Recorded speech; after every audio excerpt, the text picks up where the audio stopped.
Hi everyone, it's Mike here. Thanks for joining me for another art journal page start to finish video. Never rains, does it? Let's see who this is. You have to excuse me a second. Ah, it's another call from across the pond. Let's see who it is.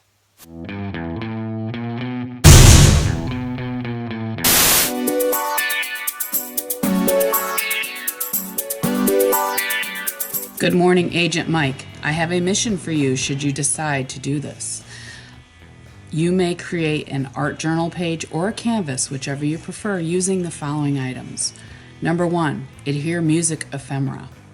Number 2, apply paint tinted gesso with a comb. Number 3, use at least 2 gelatos. Activate those with your fingers and water or gesso. Number 4, add patterned paper shapes. Say that 3 times fast. Number 5, add texture paste with a stencil. Number 6, use at least 2 rubber stamps. Number 7, add drips and splatters. Number 8, add colored dots. Number 9, add doodles. And number 10, add a handwritten quote or text. This mission, should you decide to choose it, should be done very soon. If you are caught during this mission, we know nothing about you. Have fun.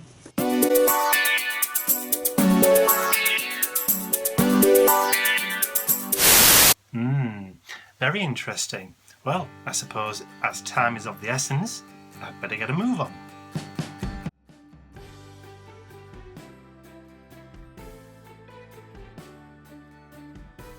So I'm going to begin step 1 by tearing up some strips of music sheet paper that I've downloaded from the internet, and I'm going to stick those down using the matte medium from Podge.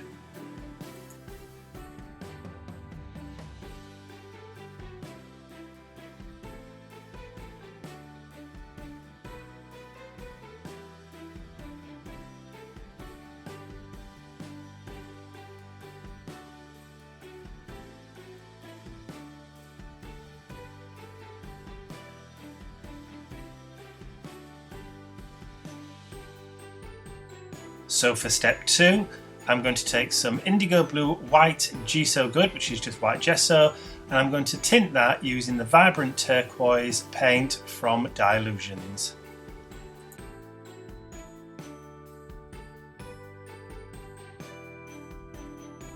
Now, Cindy's instructions were to apply paint tinted gesso with a comb. Now, try as I might, I couldn't find a comb. I know it sounds strange, but I use a brush and I didn't want to mess up the only one that I have. So instead, I'm going to apply the paint using a brush, and then I'm going to use a Ranger texture comb, which you can see there, to add marks into it.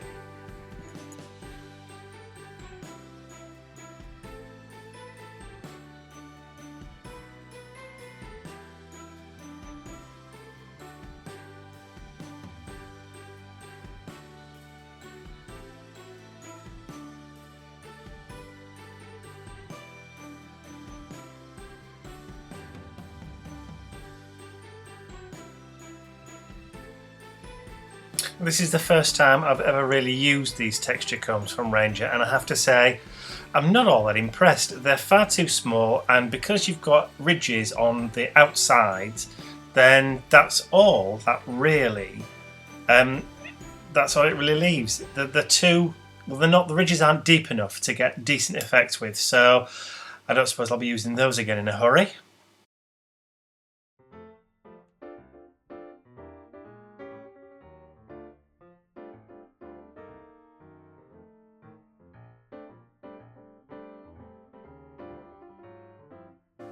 So step number 3 is to apply 2 gelatos and activate with water. So for this I'm using a green gelato, and this is a metallic one, so I think it's called Iced Mint, and I'm just using a blue gelato across the top there. Now, rather than just activate with water with a brush, I'm going to use a wet wipe. So still using water, but it allows me to be able to blend the colour into the existing colour that's already on my canvas a little bit better. I have a little bit more control with the wet wipe, and it does tend to spread the colour a little bit better than just with regular water. Now, I haven't really tried using my fingers, but that's probably what I will do for the next time that I do a project with the gelatos, but I'm quite happy with the result.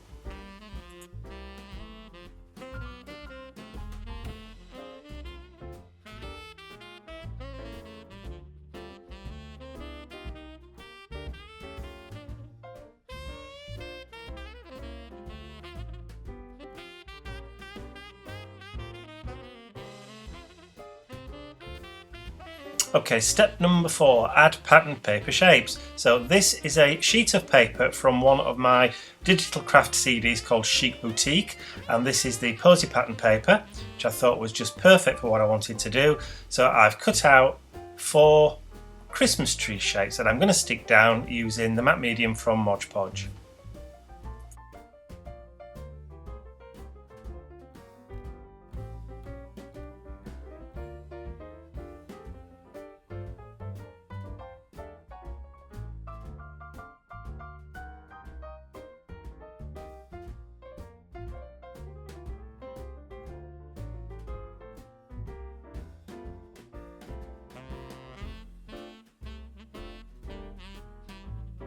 And the next piece of paper is from the Seeds of Love collection, which is another one of my designs, which is available on the Crafty Hands website, shameless plug there. And I'm going to attach those to the bottom of the trees.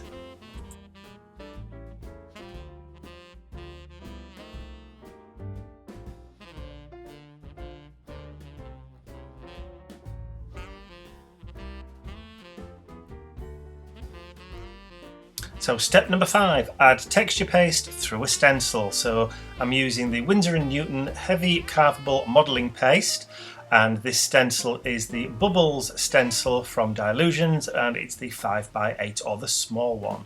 So I'm just applying the texture paste through the stencil. I forgot what I was doing, and I'm just going to add them across the top of the page to give the impression of falling snow.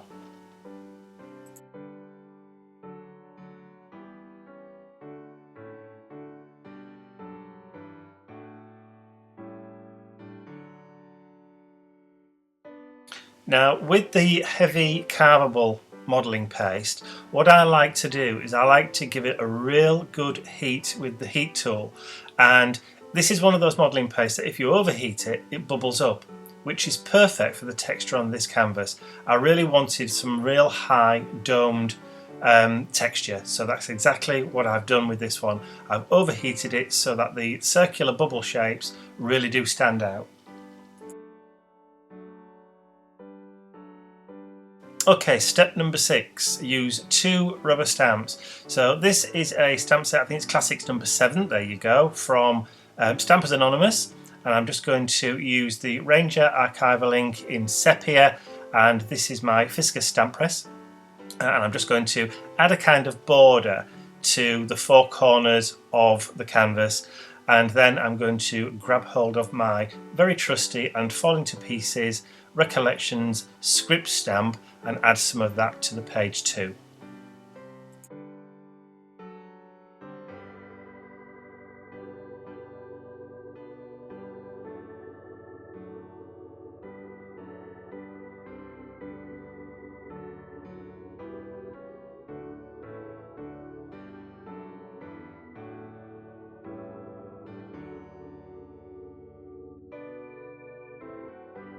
Okay, we're all set for step number 7. So for this, I'm going to grab my Indigo Blue White Gesso again. And step 7 is to add drips and splatters. And I'm just mixing that with some water. And then I'm going to grab a pipette, there you go. And I'm going to add some drips to the page. Now I'm just going to allow this to randomly fall right the way across the page. And then I will mop up where the paint has gone across the trees. Just using a piece of kitchen towel, and then I'm going to add some splatters.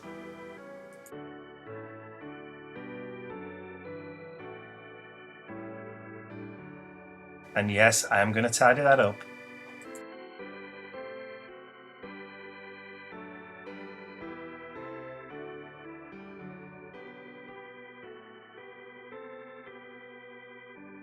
So here I'm just using the remainder of that mixed and watered down gesso, and I'm just using the fantail brush just to add some drips and splatters around the rest of the page. Now because I've added water to it, it will die back. It isn't as vibrant as it really could be, but it's okay because it's in the background and that's what I really want.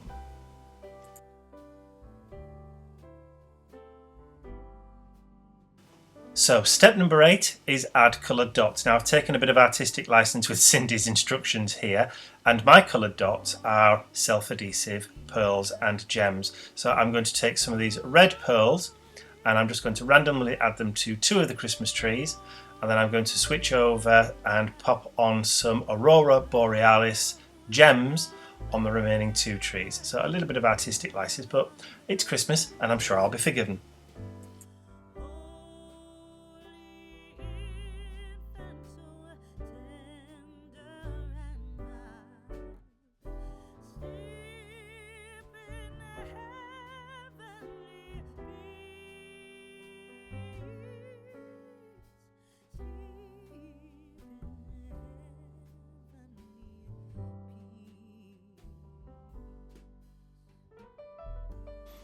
So step number 9 is to add doodles, and out comes my trusty foodball pen, and I'm just going to outline those Christmas trees and the stumps with a few sketchy lines just to make them pop a little bit.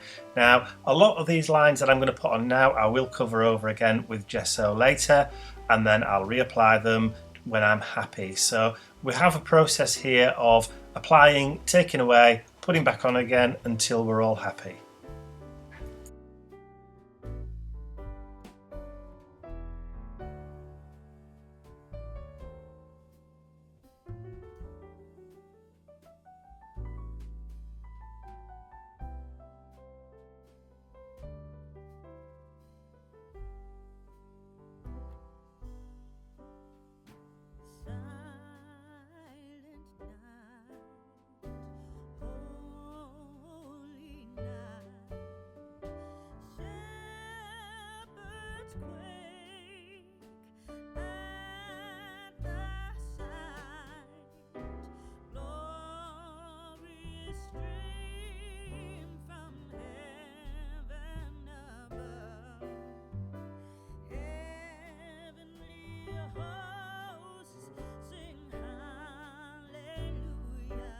So all happy with the black doodles, and now it's time to add some snow.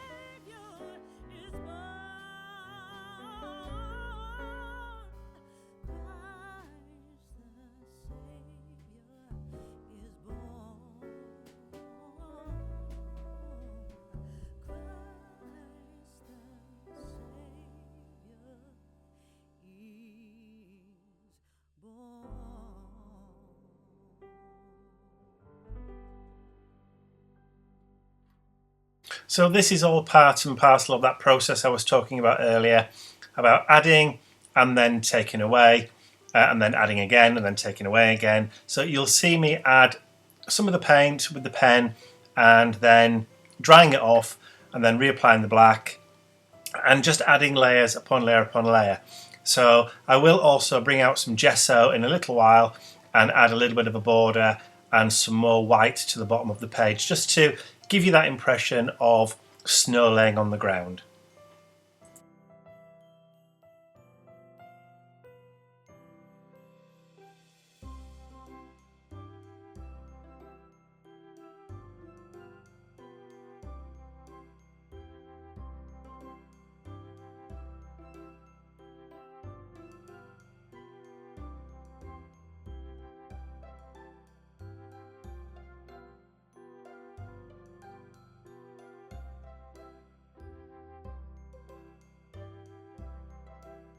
So once it's dry, I'm going to bring out the black football pen and just add in that circle around that gem that I'd forgotten to do. I've just missed it, and then add in them black lines again. But as I said before, you'll see me cover them up and you'll see me add them back in again. So it's a process that takes quite a while because, you know, we're never happy until we're happy.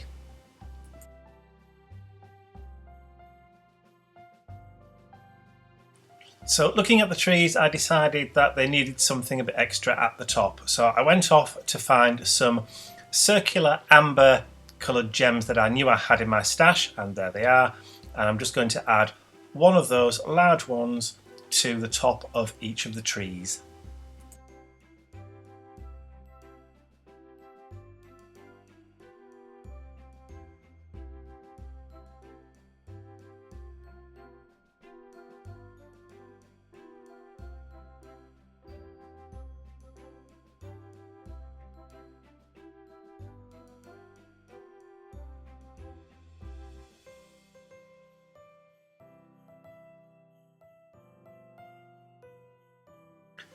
So this is what happens when you get sidetracked. I should have added the quote a while ago, but I ended up doodling a bit more and adding more gems to it. So step 10 was to add a handwritten quote or text.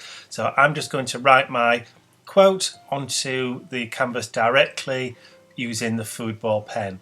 Now, I'm never ever happy with my own handwriting, so I'm going to do this for the purposes of the video and the challenge, but once I'm finished I will probably alter it and add a printed quote onto it, but for the purposes of the challenge it's going to stay just like that. So there's my quote. It's beginning to look a lot like Christmas, and no, I'm not going to sing.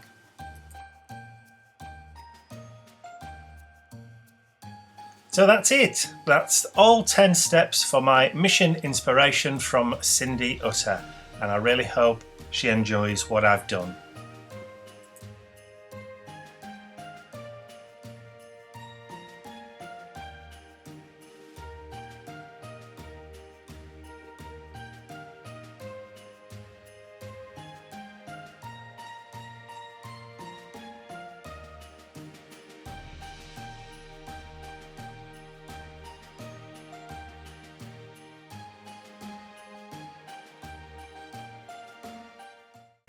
Well, I hope you enjoyed that little Christmassy project, and if you have enjoyed it, you'll give the video a thumbs up so YouTube know that you'll want to see more from me, and also they recommend my channel to other people who may yet have not found me. And if you haven't subscribed to my YouTube channel, you can do so by clicking the button at the end of the video. That's all from me. I'll see you all again real soon. Bye for now.